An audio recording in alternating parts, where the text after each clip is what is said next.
In this class हम देखने वाले एग्जाम्पल नंबर 6। तो चलिए स्टार्ट करते हैं एग्जाम्पल नंबर 6 को। क्वेश्चन कह रहा है कि a molecule of a substance has a permanent electric dipole moment of magnitude 10⁻⁻29 coulomb into metre. यानी कि हम नोट कर लेंगे कि यहाँ पे एक मॉलिक्यूलर की डाइपोल मोमेंट हमें दी गई है और वो डाइपोल मोमेंट है कुछ 10⁻⁻29 कूलम इंटू मीटर। ठीक है, हम सबसे पहले गिवन डेटा नोट करेंगे, देन अब हम क्वेश्चन को स्टार्ट करेंगे। नेक्स्ट कहा गया है कि a mole of his substance is polarise, मतलब कि ये जो बॉडी थी उसमें एक मोल सब्सटेंस था। इट मीन्स कि उसके अंदर मोलिकुलर की स्ट्रेंथ कितनी होगी, एवोगैड्रो नंबर जितनी, राइट, हमें याद है।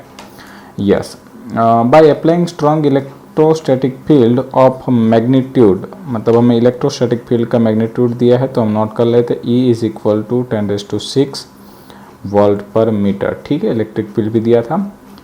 The dielectric of the field suddenly change by the angle of 60, मतलब after some time dielectric field जो है मतलब वो थोड़ा सा चेंज हो जाता है। कितना चेंज होता है, 60 डिग्री पर चेंज हो जाता है, right. Estimate the heat release by substance in aligning its dipole along new direction of the field. For simplicity assume 100% polarization of the sample. अब देखो बच्चा पार्टी, इस क्वेश्चन को सोल्व करने से पहले इस क्वेश्चन को समझना काफ़ी ज़रूरी है। काफ़ी स्ट्रेट फॉरवर्ड क्वेश्चन है बट थोड़ा सा लॉजिकल है तो हमें समझना होगा। सबसे पहले हम धीरे धीरे से आगे चलते हैं। सबसे पहला पॉइंट हमें क्या कहा गया था कि एक सब्सटेंस था जिसको हमने इलेक्ट्रिक फील्ड में रखा था। ठीक है, अब जैसे इस सब्सटेंस को हम इलेक्ट्रिक फील्ड में रखते हैं तो क्या होता है कि उसकी जो डाइपोल मोमेंट होती है वो इनिशियली सब वेरियस ऑफ डायरेक्शंस में होती है, अलग अलग डायरेक्शंस में होती है, तो टोटल डाइपोल मोमेंट 0 होती है। बट जब हम उसको इलेक्ट्रिक फील्ड में रखते हैं तो उसका पोलराइजेशन होता है, और पोलराइजेशन वाला जो कॉन्सेप्ट वो हमने थियरी में देख लिया है कि पोलराइजेशन यानी क्या, तो कि भाई ये जो सारी डाइपोल मोमेंट्स होती है वो सारी की सारी एक ही डायरेक्शंस में कंसंट्रेट होती जाती है, यानी कि हम कह सकते हैं इलेक्ट्रिक फील्ड की डायरेक्शंस में बनती जाती है। और एक टाइम ऐसा आता है कि हमें रिजल्टेंट डाइपोल मोमेंट मिलना शुरू हो जाता है, उसे कहते हैं पोलराइजेशन। हमें यहाँ पे हिंट दी गई थी कि हमें यहाँ पे 100% पोलराइजेशन के कॉन्सेप्ट को यूज़ करना है, राइट बच्चा पार्टी। तो हमें यहाँ पे ढूंढना क्या है उस पर भी एक नज़र डाल लेते हैं। हमें यहाँ पे हीट रिलीज ढूंढनी है, यानी कि प्रोड्यूस होने वाली हीट। अब देखिए बच्चे पार्टी, ये प्रोड्यूस होने वाली हीट हमें कैसे मिल सकती है, तो मैं आपको एक शॉर्ट ट्रिक सिखाता हूँ। सबसे पहले काम करो कि आपके पास टोटल एनर्जी कितनी थी वो फाइंड आउट कर लेते हैं। उसके बाद हम बात करते हैं कि जब हमने इलेक्ट्रिक फील्ड को 60 डिग्री पे चेंज किया तब आपके पास एनर्जी कितनी थी। अब कितनी हीट रिलीज हुई होगी तो वो कैसे पता चल जाएगा, तो सपोज मेरे पास some amount of energy available थी, आफ्टर सम टाइम जब मैंने नोट किया तो मेरे पास भी some amount of energy available थी। अब इन दोनों का जो वेरिएशंस होगा वो हम कह सकते हैं कि उतनी जो हीट है वो क्या हो गई होगी, रिलीज हो गई होगी। ठीक है, तो हम यहाँ पे दो एनर्जी फाइंड करने वाले हैं, पहले इनिशियल केस में and then after final case में। ठीक है, तो मैं यहाँ पे नोट करता हूँ पहला पॉइंट।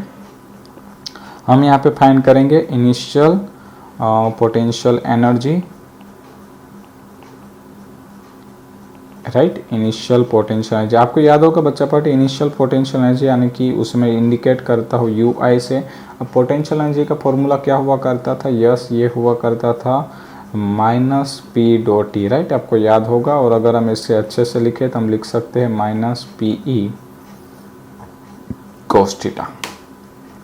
ठीक है, चलिए अब हम क्या करेंगे, बट नोट करिए कि यहाँ पे ये जो डाइपोल मोमेंट दी गई थी वो एक मोलिकुलर की थी और हमें कितना सैंपल लेना था, 1 मोल। तो सबसे पहले मैं रिजल्टेंट डाइपोल मोमेंट यहाँ पे निकाल लेता हूँ, नहीं तो मिस्टेक हो जाती।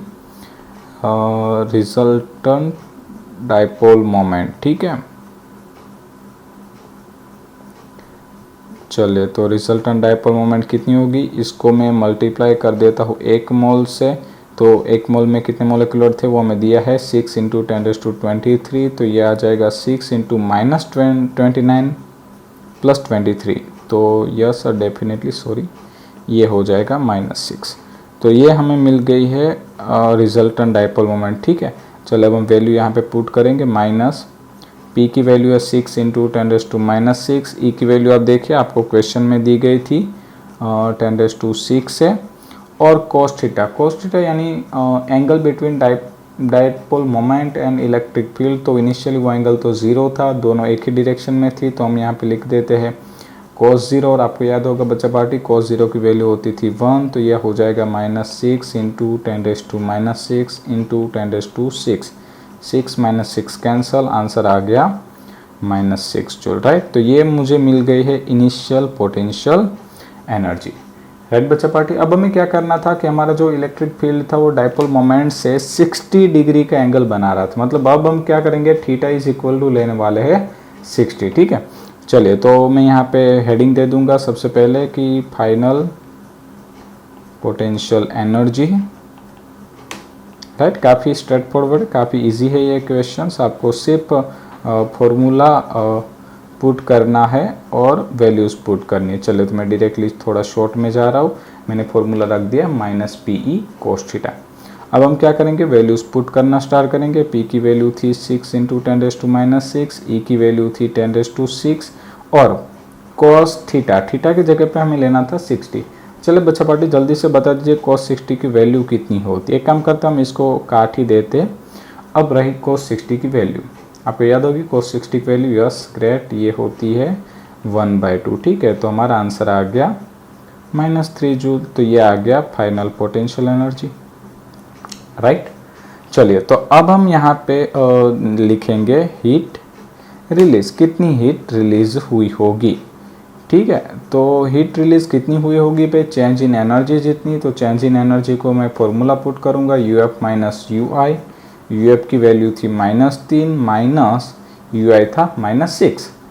तो अगर हम इसको सोल्व आउट करेंगे तो आंसर आने वाला है 3 जूल, राइट बच्चा पार्टी। तो लीजिए, ये आ गया हमारा आंसर। मतलब कि यहाँ पे इन दिस क्वेश्चन हमारी 3 जूल जितनी एनर्जी जो है वो लॉस हो गई होगी।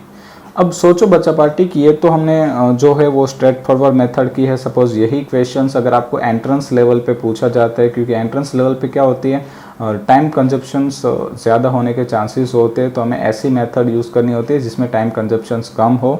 तो इसके लिए मैंने एक शॉर्ट फार्मूला भी बना रखा है, राइट। और थियरी में हमें इसे सिंप्लीफाई भी किया था, तो मैं आपको यहाँ पे सिखा देता हूँ उसको। बट याद करिए कि एनसीईआरटी में जब ऐसा कोई क्वेश्चन पूछा जाता है तो आप इस फॉर्मूले का यूज़ नहीं कर सकते हो, क्योंकि आपके मार्क्स कट होने के चांस काफ़ी ज़्यादा रहेंगे, ठीक है। डिपेंड करते हैं पेपर चेकर पर। बट बेसिकली ये मेथड जो हमने की है वो सबसे ईजी मेथड है, तो मैं आपको रिकमेंडेशन करूँगा कि एनसीईआरटी में तो आपको यही मेथड करनी है। बट अगर आप थोड़े एडवांस लेवल पे या तो एंट्रेंस लेवल पे सोच रहे हो, तो इस क्वेश्चंस को मैं कैसे सोल्व करता हूँ मैं आपको दिखा देता हूँ। हमें यहाँ पे ढूंढना था हीट रिलीज। अब देखिए हीट रिलीज कितनी होगी, तो कभी जितना हम वर्क करेंगे उतनी हमारी जो एनर्जी है वो खर्च हो जाएगी, ठीक है।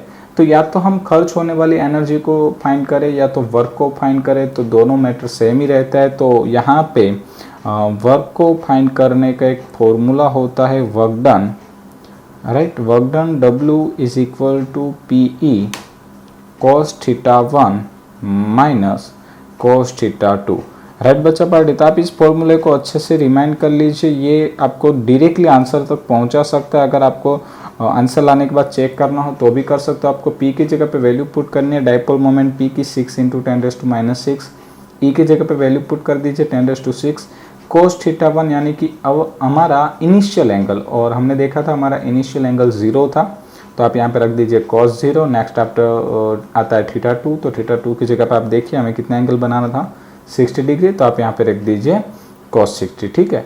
तो ऐसा करने पे आपका जो डायरेक्ट 2 स्टेप में ही आपका आंसर आ जाएगा 3 जूल। बट याद रखें बच्चा पार्टी, ये जो ट्रिक है वो हम एडवांस लेवल पे या तो एंट्रेंस लेवल पे ही यूज़ कर सकते हैं। एनसीईआरटी में इस फॉर्मूले को पुट करके आंसर लाना आपके लिए सही नहीं रहेगा, राइट बच्चा पार्टी। तो आई थिंक ये क्वेश्चंस काफ़ी इजी था और हमें मज़ा आया होगा। इन नेक्स्ट क्लास हम मिलेंगे एग्जाम्पल नंबर 7 के साथ। Thank you.